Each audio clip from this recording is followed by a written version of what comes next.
I say this every week, but I feel it's true every week. It's an exciting Dave Day here on Community NEPA News. I'm Ken Kara, SSP TV Sports Director, with Standard Speaker Sports Editor Dave Seaman, who's been covering the Hazelton Area High School boys basketball team all season. Dave, a team that had two veterans really coming into the season and then some younger players. Was interesting to see how they would gel. They have a game lead in the Wyoming Valley Conference Division I standings coming into the last week of the regular season with 3 games to go, but they lost a game at home to Pittston area. And you had a column in, Dave, about how the Cougars have struggled at home. And Dave, you've been covering the Wyoming Valley Conference for a while. Do you remember when it was this close? It wasn't just Hazelton and Crestwood maybe battling for that top spot. It's really tight in the standings. No, you really got to go back to like the 80s when you had, when it was Hazelton High School and they first joined the Wyoming Valley Conference. You had Nanticoke, who was a very strong program at the time.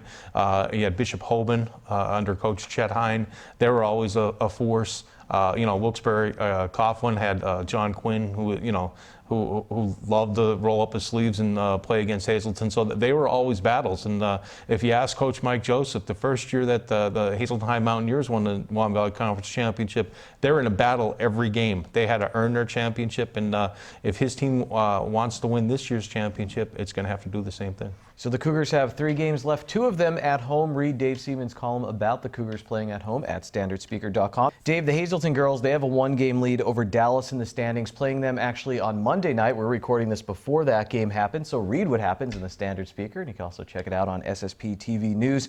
But looking for hopefully they're hoping to capture that title this week, Dave. On senior night, they play against Wilkes-Barre area Marissa Tribal Peace, closing in on 1,000 points, so it'll be an exciting week for them. Dave, down south in the Schuylkill League, another player closing in on 1,000 points is Marion senior Emily Schott, and she has an interesting story because she had to battle back from an injury, Dave, and it took her some time, it seemed, to get her feet underneath her this season, but now helping lead that Phillies team, locked into the District 11 AA playoffs now. They'll have their senior night this week against Nativity. Both teams 8-3 in the Schuylkill League, and it's been impressive work for the Phillies this season. They've had some other people step up. I think Macy Alansky, they've done very well to stay afloat and then get one of your stars back to close things out. Yeah, I mean, it was a horrible injury for, going into your senior year, but Emily Schott, she bided her time. She battled back. I'm sure she had a lot of hard therapy, and she got back. And as she was coming back, the other players were starting to get a little bit more confidence. No, they didn't win every game, but they kept their heads above water, and they battled some really good teams tough in the early part of the season. And when Emily came back in last month or in early January, the team was ready to take the next step with her, and they're going to be ready for the playoffs. There's no doubt. Paul Bruto's been there before, and you have an experienced leader like Emily Schott, and with some experienced players now, Phillies can be a dangerous team. Yeah, not an easy division because Monowi area has clinched Division III of the Schuylkill League, and they're undefeated right now in the Schuylkill League. Tamaqua area, Dave, they're kind of still in it coming into this week for that Schuylkill League wild card spot, but it will take a lot. But they did beat North Schuylkill, the team ahead of them, 2 games ahead of them last week. A big win for that program as they get ready for their district playoff run, Dave. And another player in our area, over 1,000 point score, Emma Kaczynski. She's been so impressive throughout all of her years at Tamaqua. I talked with her recently, getting ready to do a story on her on Out of Left Field here on SSP TV. I asked her about, other than scoring, what are you proud of in your game, and here's what she had to say.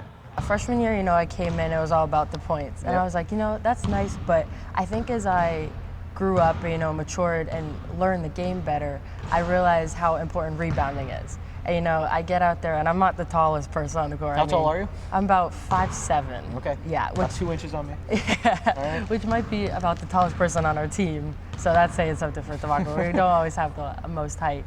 But, going out there and just working for rebounds. I think that's really important, not only offensively, but defensively, because, you get that rebound and you get another possession. You get the ball back. So I think that's something I've been focused on, especially my senior year. She talked about how great she is at rebounding. I remember at the beginning of the season, it was almost like a double-double every night for her, and she's continued that. She's only 5'7", 2 inches taller than me, and she talked about being aggressive and boxing out. I didn't realize her coach, Erica Davis, she is the all-time leading scorer at Tamaqua Area High School. So it's been a good season for the Raiders. And again, they're playing against some great teams. Yeah, I mean, they're a team, too, that's been, built for this season. I mean, these girls have played together since they're young players. They've played other sports together, and they're friends. I mean, they're friends on the court. You can see by watching them play, too. There's a chemistry there, too. And they're another team that's in a very, very tough division. You got Jim Thorpe, who's loaded with underclassmen talent. North Schuylkill, also a very young team, but talented team. And, Lady Raiders are right there in the thick of that, too. And that's a credit to Erica.